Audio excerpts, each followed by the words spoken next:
Je n'aime plus faire voler mon drone. Je le dis sans détour. Au début, c'était la liberté, le ciel ouvert, les plans impossibles, l'adrénaline créative. Aujourd'hui, c'est une ligne de crête entre passion et renoncement. On nous répète sans cesse que la réglementation se simplifie. En réalité, chaque année ajoute une couche.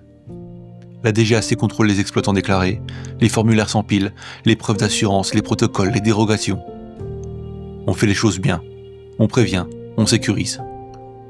Et malgré tout, à chaque décollage, c'est le même stress. Le voisin qui débarque, mal informé ou pas informé, persuadé que je n'ai pas le droit d'être là.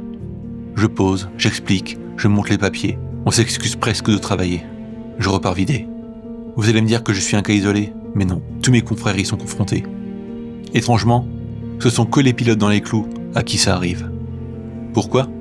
Parce qu'on est visible, chasuble, zone de sécurité, le drone dans un rayon de 100 mètres en agglomération, 200 hors agglo.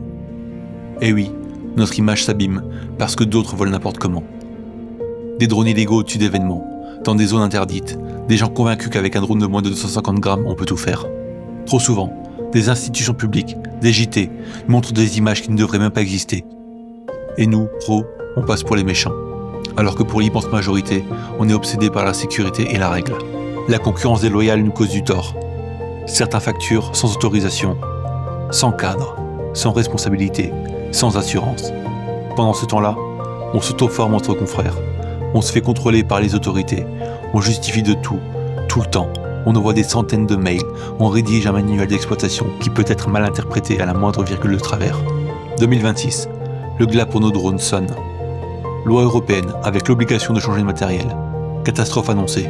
Économiquement, ça casse des trésoreries. Écologiquement, ça jette du matériel encore viable. Une partie continuera, certains fermeront, d'autres sous-traiteront. Le reste, des lois feront abstraction. Je ne crée plus, je me défends. Soyons clairs, ce n'est pas si ça arrivera, mais quand ça arrivera. On a déjà vu des drones se faire tirer dessus par des riverains furieux. Et un jour, ça va dégénérer. Faut-il attendre un accident grave lié à un drone, un mouvement de foule fatal dû à un crash ? On ne demande pas la lune. On demande qu'une partie du ciel. Et que l'aviation civile concentre ses efforts sur ceux qui nuisent vraiment à la profession. Qu'on éduque, qu'on sanctionne les abus, qu'on fasse des exemples et qu'on simplifie vraiment pour ceux qui jouent le jeu. Qu'on arrête de nous faire payer les dérives des autres. Je n'aime plus faire voler mon drone, mais j'aime encore raconter des histoires. Alors je continue, tant que je peux. Tant qu'il reste un peu d'air pour créer.